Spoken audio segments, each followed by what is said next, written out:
I Will Teach You to Be Rich by Ramit Sethi. Here's the Cliff Notes version of an amazing financial book.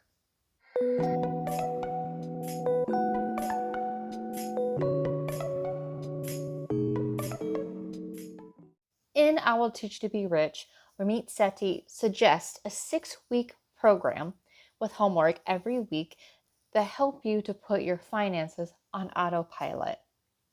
Chapter 1. Optimize your credit cards. A lot of financial gurus believe that using your credit card is really bad because it promotes overspending. There's a lot of financial literature that suggests that when you use a credit card, you're going to spend about 10% more than you were planning on doing. In Chapter 1, what Ramit brings up is, you could overspend, but if you don't overspend and you know what your perks are and you make sure the perks line up with the things that you do already, you can use them in your favor. You can optimize the perks that they already make readily available to you. For example, for our family, we use the Costco credit card for everything because of the different percentages we get back for gas, food, restaurants, things like that. Then in Q1, we get a check for all of the points that we accumulated for the year before. What we tend to do as a family is when we get that check, we put it right back into the food budget. It helps us to eat healthy on a more tight budget. The trick to this is making sure you don't overspend, you don't spend more than what's in your bank account, and you have a plan for those perks. When you're looking into the perks for your credit card, make sure that things are actually used. If there are travel perks but you like to stay home, then don't use it. We prefer using a cash back kind of situation. That way, when we get the cash back, if something comes up like an emergency, sometimes instead of tapping into our emergency fund, we use the cash back instead. He also talks about how bad student loans are, how predatory they can be, and how maybe you won't need that amount of student loan debt in order to get the degree that you're looking for. He strongly suggests researching prior to taking out any student loans. And honestly, that's just good for any loan that you take, whether it's an auto loan, home loan, student loan, personal loan, whatever. At the end of Chapter 1, he has week 1 action steps, which is about 5 to 6 hours of homework for that week. Chapter 2, Beat the Banks. In this chapter, Ramit talks about the different tactics banks will use in order to charge overdraft fees, in order to change your interest rates without telling you, and things like that. When situations come up, there is a list of scripts in this chapter that Ramit suggests using in order to help negate the negative things that banks may do, such as overdraft fees. He also discusses how to optimize your bank account. You have about 2 to 6 hours worth of homework to do. Chapter 3, Get Ready to Invest. In this, he has very simple tables with the examples of how your money will grow over a 10, 15, 20, 25-year period. He also lists 6 runs of personal finance. He discusses how he hates budgeting and doesn't really believe in budgeting. What he believes is automatically setting up your money to go where it wants to go.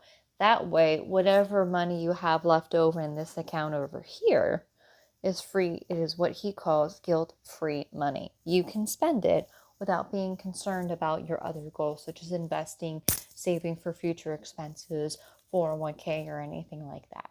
He discusses a couple of concerns people have over having a 401k. He discusses the use of robo-advisors, having a financial advisor if you need a financial advisor, and tables that demonstrate the power of the Roth IRA. And your homework assignment is going to be about 10 hours long this week. Chapter 4 is the conscious spending plan. A lot of people believe that this is an awful lot like a budget. The idea of a conscious spending plan is planning ahead, telling your money where you want it to go in the future, not tracking it and trying to figure out what category it went into. This is also the first time he discusses the percentages that he recommends for your fixed expenses, guilt-free spending, saving for retirement, and your general savings as well. He also has scripts where if you don't make a lot of money, such as trying to get a side hustle, how to ask for a raise, things like that, very tactical stuff in this chapter. You will also have homework, about 8 to 9 hours worth of homework. Chapter 5, Save While You're Sleeping. What he discusses here is the beauty of automation. When you set your savings, your retirement, your bill pay on auto payment, everything happens while you're sleeping. You don't have to spend a lot of time every week worrying about where your money's going because you set it and you forget it.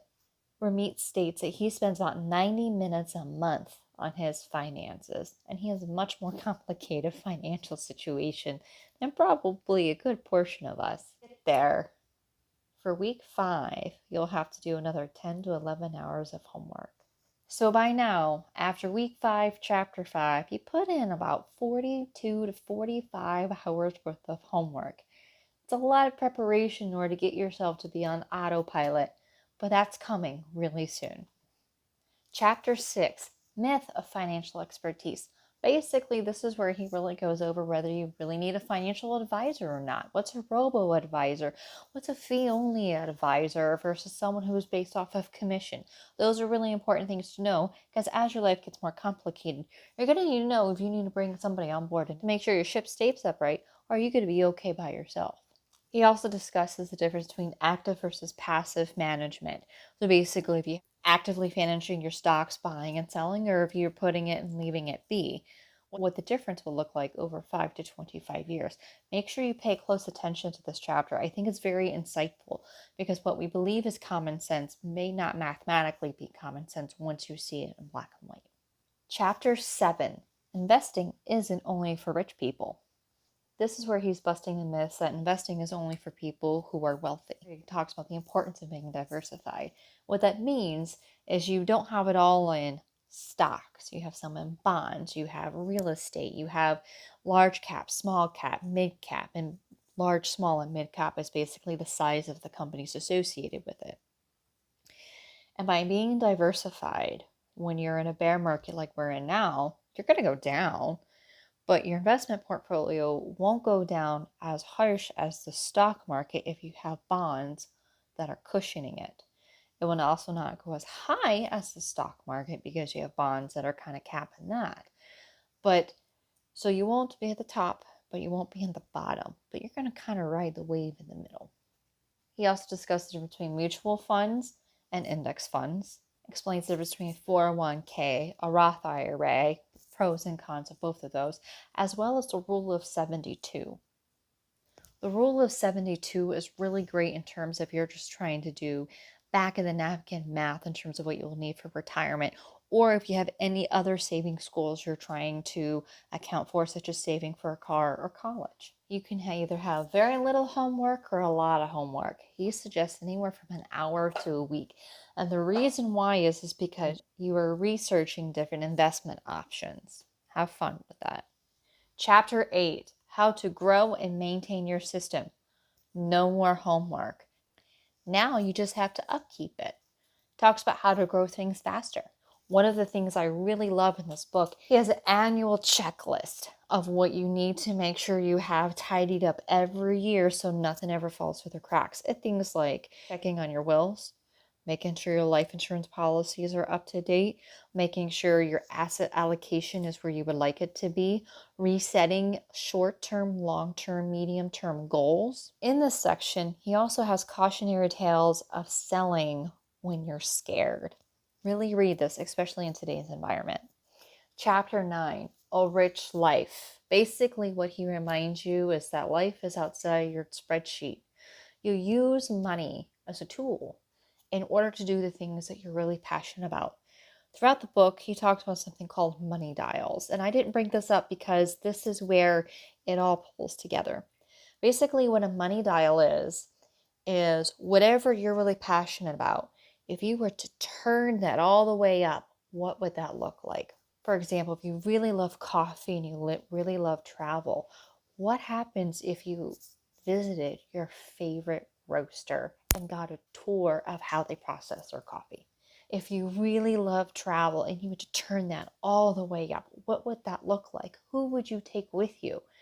Would it be your significant other and your kids? Would it be you, your significant other, your kids, and your parents? Like, how far out would that go? Would you invite 30 people along with you and you be able to foot the bill or most of the bill? What is important to you? And if you would turn that all the way up, what would that look like? In this very practical chapter, what he also talks about is the difficulty of love and money, not only for your significant other, but for your parents. There are scripts he uses in order to help you have very difficult conversations with your spouse and with your parents. Overall, a lot of things I really love about this book. It's full of humor, full of personal stories, and you can tell he's just kind of talking to you over a cup of coffee, and he can be really passionate sometimes.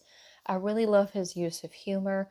I really love the tactical, practical steps he uses. And I love how he basically believes there's not a one size fits all, but there's a system that works for everybody, but it looks different for everybody.